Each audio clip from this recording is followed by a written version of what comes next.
আসসালামু আলাইকুম বন্ধুরা, চলমান ইউক্রেন রাশিয়া যুদ্ধ বন্ধে যুক্তরাষ্ট্রের প্রেসিডেন্ট মিস্টার ডোনাল্ড ট্রাম্প যুক্তরাষ্ট্রের ফ্লোরিডা অঙ্গরাজ্যের স্থানীয় সময় বেলা 1টা বাজে ইউক্রেনীয় প্রেসিডেন্ট মিস্টার ভ্লাদিমির জেলেনস্কির সাথে একটি রুদ্ধদ্বার বৈঠক করবেন এবং এই বৈঠকের মাধ্যমে প্রেসিডেন্ট ট্রাম্প মিস্টার জেলেনস্কিকে একটি 20 দফা দাবির বা চূড়ান্ত যেই যুদ্ধবিরতি চুক্তির রোড ম্যাপ রয়েছে তা প্রদান করবেন। এখন দেখুন, যুক্তরাষ্ট্রের পক্ষ থেকে নিশ্চিত করা হয়েছে ইউক্রেনীয় প্রেসিডেন্ট মিস্টার ভ্লাদিমির জেলেনস্কি যদি যুক্তরাষ্ট্রের প্রেসিডেন্ট মিস্টার ডোনাল্ড ট্রাম্পের দেয়া চূড়ান্তভাবে এই যুদ্ধবিরতি চুক্তির 20 দফা দাবি মেনে নেয়, তাহলে এই একই প্রস্তাব দেয়া হবে যুক্তরাষ্ট্রের পক্ষ থেকে সরাসরি রাশিয়ান প্রেসিডেন্ট মিস্টার ভ্লাদিমির পুতিনকে। এক্ষেত্রে যুক্তরাষ্ট্র আশা করছে ইউক্রেনীয় প্রেসিডেন্ট মিস্টার ভ্লাদিমির জেলেনস্কি এই যুদ্ধবিরতি চুক্তির 20 দফা দাবি মেনে নিবে। ঠিক একইভাবে কার্যকর যুদ্ধবিরতি চুক্তি বাস্তবায়ন করতে রাশিয়ান প্রেসিডেন্ট মিস্টার ভ্লাদিমির পুতিনও এই যুদ্ধবিরতি চুক্তির 20 দফা দাবি মেনে নিবে।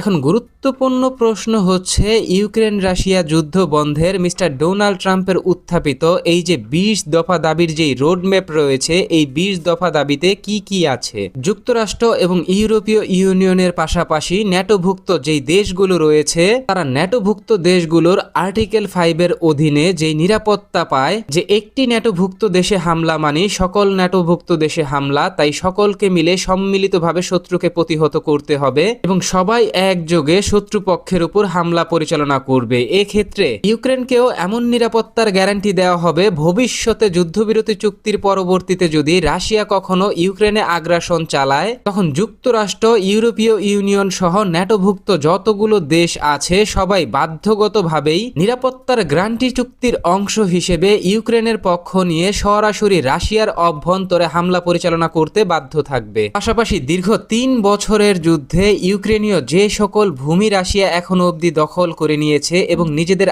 আয়ত্তে রেখেছে, তার বড় একটা অংশ রাশিয়াকে ছেড়ে দিতে হবে ইউক্রেনের কাছে। এক্ষেত্রে খার্কিভ এবং দ্রিনোপ্রোপ সহ অন্ততপক্ষে 5টি অঞ্চল রাশিয়াকে ছেড়ে দিতে হবে ইউক্রেনের কাছে, যেটা রাশিয়া দীর্ঘদিন যাবৎ নিজেদের দখলে রেখেছে, নিজেদের নিয়ন্ত্রণে রেখেছে। এবং যুক্তরাষ্ট্রের প্রেসিডেন্ট মিস্টার ডোনাল্ড ট্রাম্প প্রস্তাব করেছেন ইউক্রেন যেন রাশিয়াকে কিছু পরিমাণ ভূমি ছাড় দেয়, তবে ভূমি ছাড় দেয়া পরবর্তী সময়ে রাশিয়া এবং ইউক্রেনের মাঝে দুই পক্ষের যেই নতুন সীমান্ত তৈরি হবে, সেই সীমান্ত চুক্তি কখনোই কোনো দেশ চাইলে লঙ্ঘন করতে পারবে না। এটার সরাসরি তদারকি করবে যুক্তরাষ্ট্র এবং আন্তর্জাতিক সম্প্রদায়। এক্ষেত্রে যুক্তরাষ্ট্রের প্রেসিডেন্ট মিস্টার ডোনাল্ড ট্রাম্প তিনি তার বক্তব্যে বলেন, ভবিষ্যৎ সীমান্ত যুদ্ধ বন্ধেই যুক্তরাষ্ট্রের পক্ষ থেকে এমন কার্যকর পদক্ষেপ নেওয়া হচ্ছে এবং রাশিয়ার পক্ষ থেকে যুক্তরাষ্ট্রকে নিরাপত্তার গ্যারান্টি দিতে হবে।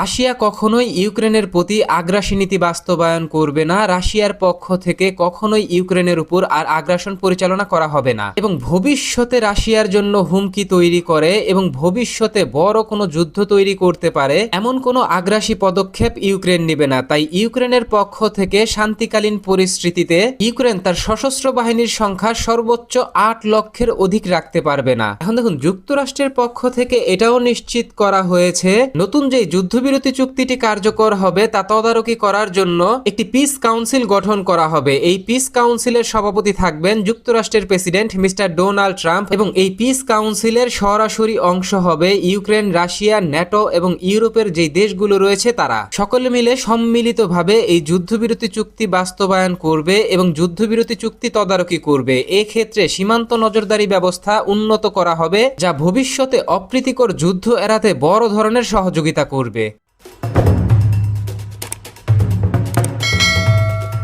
এখন দেখুন, যুক্তরাষ্ট্রের প্রেসিডেন্ট মিস্টার ডোনাল্ড ট্রাম্পের দেয়া প্রস্তাব অনুযায়ী ইউক্রেনকে যে রাশিয়ার কাছে বিপুল পরিমাণ ভূমি ছাড় দিতে হবে, এই ভূমি ছাড়ের বিষয়টিকে কেন্দ্র করে ইউক্রেনীয় প্রেসিডেন্ট মিস্টার ভ্লাদিমির জেলেনস্কি তিনি তার এক বক্তব্যে নিশ্চিত করেছেন, রাশিয়া আমাদের এখনো অবধি যে পরিমাণ ভূমি দখল করে রেখেছে তা রাশিয়াকে পুরোপুরি ইউক্রেনের কাছে হস্তান্তর করতে হবে, কারণ ইউক্রেন কখনোই তার সার্বভৌমত্ব লঙ্ঘন করবে না এবং ইউক্রেন কখনোই তার ভূমি রাশিয়াকে দিবে না। তবে ইউক্রেন যা করতে পারে পারে তা হচ্ছে সীমান্তবর্তী ওই অঞ্চলগুলোকে একটি বাফার জোন হিসেবে প্রতিষ্ঠা করবে এবং অর্থনৈতিক জোন হিসেবে প্রতিষ্ঠা করবে। সেখানে কোনো ধরনের সশস্ত্র বাহিনী মোতায়েন করবে না ইউক্রেনীয় কর্তৃপক্ষ, যা সরাসরি রাশিয়ার জন্য বড় ধরনের সামরিক হুমকি তৈরি করবে। তবে রাশিয়াও এই অঞ্চলবর্তী যেই অঞ্চলগুলো থাকবে রাশিয়ান, ওই অঞ্চলে রাশিয়া কোনো ভারী সমরাস্ত্র মোতায়েন করতে পারবে না এবং সশস্ত্র বাহিনীর সংখ্যা বৃদ্ধি করতে পারবে না। এই অঞ্চলের নিরাপত্তা বা এই অর্থনৈতিক জোনের নিরাপত্তা নিশ্চিত করতে দুই পক্ষই নিজেদের মাঝে বোঝাপড়ার মাধ্যমে নিরাপত্তা নিশ্চিত করবে এবং কিছু সংখ্যক সেনা সদস্য মোতায়েন করবে যারা ওই অঞ্চলের নিরাপত্তা নিশ্চিত করবে। যদিও ইউক্রেনের পক্ষ থেকে রাশিয়াকে দেয়া এই ধরনের প্রস্তাবের বিষয়টিকে কেন্দ্র করে রাশিয়ার পক্ষ থেকে এখন অবধি চূড়ান্তভাবে কোনো ধরনের প্রতিক্রিয়া জানানো হয়নি। বন্ধুরা, নিশ্চয়ই আপনারা অবগত আছেন Russian president mister Vladimir Putin ইতিমধ্যেই তিনি দাবি করেছেন রাশিয়া ইতিমধ্যেই যুদ্ধ পরিস্থিতিতে ইউক্রেনের যে পরিমাণ ভূমি দখল করেছে তা চূড়ান্তভাবে তারা ইউক্রেনের হাতে তুলে দিবে না। তারা সেটা আন্তর্জাতিক আইনের অধীনে নিজেদের ভূখণ্ডের সাথে যুক্ত করে নিবে এবং নিজেদের ভূখণ্ড হিসেবে স্বীকৃতি দিবে। যে বিষয়টিকে কেন্দ্র করে যুক্তরাষ্ট্র, ইউরোপীয় ইউনিয়ন এবং ইউক্রেনের রয়েছে ব্যাপক আপত্তি। তবে সব ব্যাপক আপত্তিকে উড়িয়ে দিয়ে রাশিয়ান সশস্ত্র বাহিনী ইউক্রেনের অভ্যন্তরে নতুন করে ভয়াবহ হামলা শুরু করে এবং জাপোরিজিয়া অঞ্চলের বেশ কিছু জায়গা দখল করেছে। যদিও ইউক্রেনের পক্ষ থেকে রাশিয়ার এই দাবি প্রত্যাখ্যান করা হয়েছে যে রাশিয়া কোনো ভূমি এখনো অবধি দখল করতে পারেনি গতকাল হামলা পরিচালনা করে। এখন দেখুন, আন্তর্জাতিক বিশ্লেষকরা বলছেন যুদ্ধবিরতি চুক্তি কার্যকর হওয়ার যেই সময় রয়েছে বা চূড়ান্ত ধাপের যেই আলোচনা রয়েছে তা যতই ঘনিয়ে আসছে তখন রাশিয়ার পক্ষ থেকে ইউক্রেনের অভ্যন্তরে নতুন করে হামলা পরিচালনা করে ইউক্রেনীয় ভূমি দখল করার অর্থই হচ্ছে যাতে যুদ্ধ বিরতি চুক্তিকালীন সময় এই অংশগুলো যেন রাশিয়া নিজেদের ভূখণ্ডের সাথে যুক্ত করে নিতে পারে।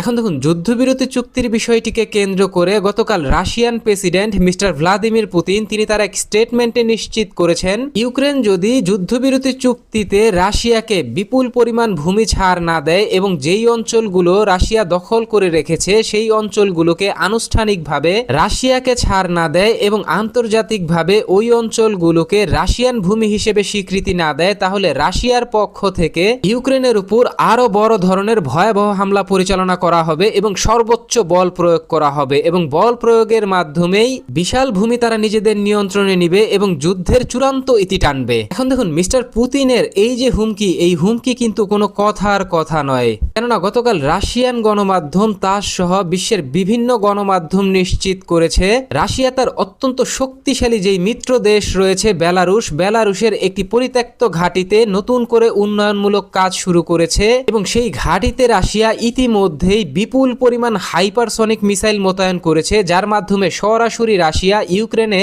বড় ধরনের হামলা পরিচালনা করবে। ঠিক একইভাবে সীমান্তবর্তী যে ইউরোপীয় ইউনিয়নের দেশগুলো রয়েছে যারা ন্যাটো জোটের সদস্য তাদেরকেও চূড়ান্ত শক্ত বার্তা দিয়ে রাখলো রাশিয়া। কেননা ন্যাটোভুক্ত বেশ কয়েকটি দেশ ইতিমধ্যেই ইউক্রেনের দিকে ছুটে যাওয়া রাশিয়ান যুদ্ধবিমান, রাশিয়ান ড্রোন এবং রাশিয়ান মিসাইলকে প্রতিহত করেছে এবং তাদেরকে বাধা সৃষ্টি করেছে ইউক্রেনে সাকসেসফুল হামলা করতে। যে বিষয়টিকে কেন্দ্র করে নিশ্চিত করেই বলা যায় হঠাৎ করে বেলারুশের অভ্যন্তরে রাশিয়ান অত্যন্ত শক্তিশালী হাইপারসনিক মিসাইল মোতায়েন করা সরাসরি এই ন্যাটোভুক্ত ইউরোপীয় দেশগুলোর জন্য রাশিয়ার পক্ষ থেকে বড় বার্তা। তবে এখন দেখার বিষয় ইউরোপীয় ন্যাটোভুক্ত দেশগুলো কি ধরনের পদক্ষেপ নেয় ইউরোপীয় সীমান্তবর্তী অঞ্চলে এইভাবে হাইপারসনিক ব্যবস্থা মোতায়েন করার বিষয়টিকে কেন্দ্র করে।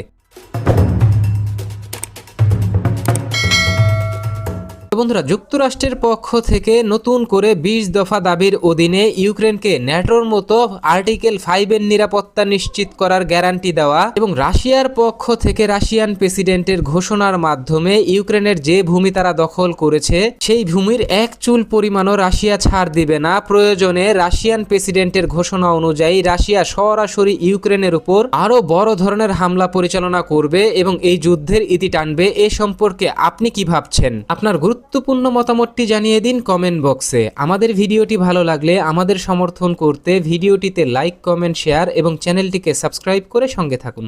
ধন্যবাদ।